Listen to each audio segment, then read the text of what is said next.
टीकमगढ़ दौरे पर पहुंची राज्य मंत्री कृष्णा गौर ने समीक्षा बैठक की, जिसमें राज्य और केंद्र सरकार की योजनाओं की समीक्षा की।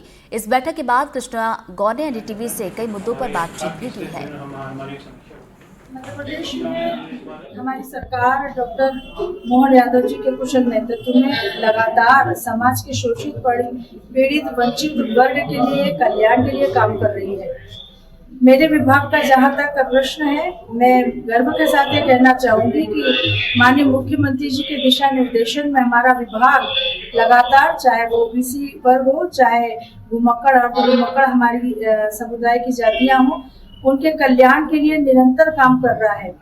घुमक्कड़ जातियां आज के पहले परिदृश्य से लगातार बाहर थी, ना उनका सर्वे कभी हुआ था, ना उनकी संख्या निर्धारित हो पाई थी।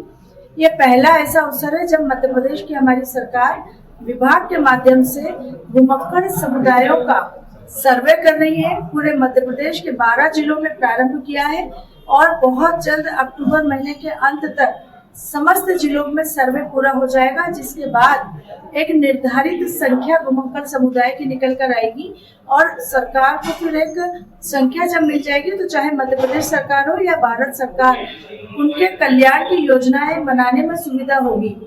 वर्तमान में हम लगातार पूरे मध्य प्रदेश में हर जिले में घुमक्कड़, अर्ध घुमक्कड़, विमुक्त जाति के समस्त बच्चों के लिए हॉस्टल्स निर्धारित कर रहे हैं, संचालित कर रहे हैं। उन हॉस्टल्स में बच्चों को न केवल छात्रवृत्ति दी जा रही है, उनका भोजन की व्यवस्था की जा रही है, रहने की व्यवस्था हो रही है ताकि उनके बच्चे भी पढ़ लिख जाएं। सीड परियोजना भारत सरकार की ऐसी परियोजना है जिसके माध्यम से इन घुमक्कड़ समुदायों के शिक्षा के लिए, उनके आवास के लिए और रोजगार के लिए बहुत प्रमुखता के साथ काम किया जा रहा है और उसमें प्रधानमंत्री आवास योजना के माध्यम से उनको मकान दिए जा रहे हैं।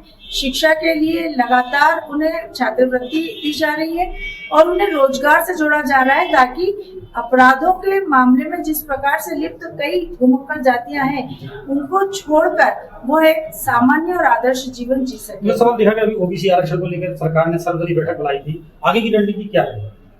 देखिए, मध्य प्रदेश में डॉक्टर मोहन यादव जी की सरकार मध्य प्रदेश के ओबीसी वर्ग को 27% आरक्षण देने के लिए पूरी तरह से प्रतिबद्ध और संकल्पित है और इस दृष्टि से ही उन्होंने सर्वदलीय बैठक बुलाई थी कि सभी दल एक साथ आकर इस लड़ाई को लड़े, क्योंकि सभी की मंशा एक ही है कि ओबीसी को 27% आरक्षण मिलना चाहिए। 22 सितंबर से दिल्ली में सुप्रीम कोर्ट में डे टू डे सुनवाई शुरू हो रही है, उसकी तैयारियां चल रही है। सभी राजनीतिक दलों के वकीलों की बैठक हो गई है, वह सब एक राय पर अब आगे बढ़ेंगे। ये थी कृष्णा गौर जी का कहना था कि वोट चोरी का मामला एक आरोप लगाना कांग्रेस की फितरत में है, ऐसा कुछ नहीं है। और वहीं उन्होंने ओबीसी आरक्षण को लेकर कहा कि सर्वदलीय बैठक बुलाई गई थी और जल्द ही इसको मध्य प्रदेश में 27% ओबीसी को आरक्षण दिया जाएगा। Surya Prakash Goswami, NDTV news, Tikamgarh.